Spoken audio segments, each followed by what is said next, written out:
اعوذ باللہ من الشیطان الرجیم بسم اللہ الرحمن الرحیم الصلاۃ والسلام علیکہ یا رسول اللہ صلی اللہ علیہ وآلہ وسلم۔ السلام علیکم ورحمۃ اللہ وبرکاتہ۔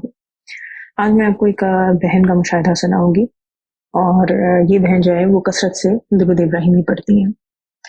یہ کہتی ہیں کہ میں بچپن سے ہی جب مجھے یاد بھی نہیں تب سے میں درود ابراہیمی پڑھتی آ رہی ہوں، اور پھر کچھ عرصے بعد میں نے درود ابراہیمی کے ساتھ صلی اللہ علیہ وآلہ وسلم بھی پڑھنا شروع کر دیا تھا۔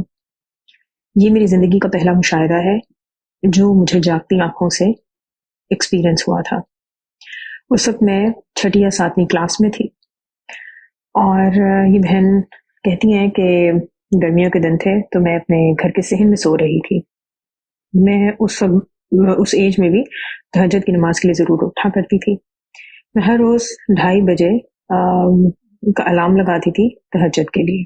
تو بہرحال روٹین کی طرح اس رات جب الارم بجا تو میں نے اپنے سر کو تھوڑا سا ادھر ادھر گھمایا تاکہ اٹھنے کے لیے تیار ہو جاؤں، اور اوپر مجھے بالکل آسمان نظر آ رہا تھا جس میں ستارے بھی نظر آ رہے تھے۔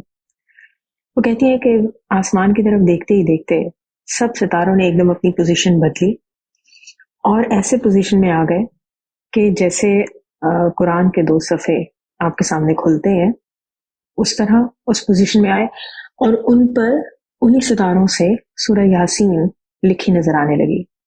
وہ کہتی ہے کہ میں ایک دم حیران ہو گئی، میں نے اپنی آنکھیں ملی، دوبارہ دیکھا تو وہی منظر تھا۔ یہ منظر اتنا کلیئر تھا کہ میں ایک دم ڈر گئی اور بھاگ کر اپنے پیرنٹس کی طرف گھر کے اندر چلی گئی۔ وہ کہتی ہیں کہ بعد میں پھر میں نے تہجد اٹھ کے پڑھی، صحیح میں باہر آئی، دوبارہ دیکھا لیکن وہ منظر نہیں تھا۔ وہ کہتی ہیں کہ یہ میرا پہلا اور آخری دن تھا کہ جس دن مجھے اس طرح، پہلا دن اس لیے تھا کہ مجھے مشاہدہ ہوا اور میں بہت بری طرح ڈر گئی، لیکن یہ آخری دن تھا، اس کے بعد زندگی میں کبھی مجھے دوبارہ ڈر نہیں لگا۔ یہ بہن کہتی ہے کہ الحمدللہ یہ درود شریف کی برکات ہے کہ انہیں بے انتہا مشاہدات ہوئے زندگی میں، اور جیسا میں نے پہلے بتایا کہ کثرت سے درود ابراہیمی پڑھتی ہیں۔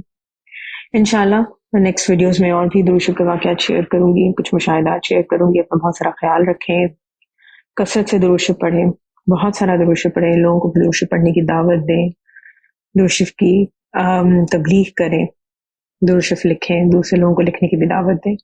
الصلاۃ والسلام علیکہ یا رسول اللہ صلی اللہ علیہ وآلہ وسلم۔ السلام علیکم ورحمۃ اللہ وبرکاتہ۔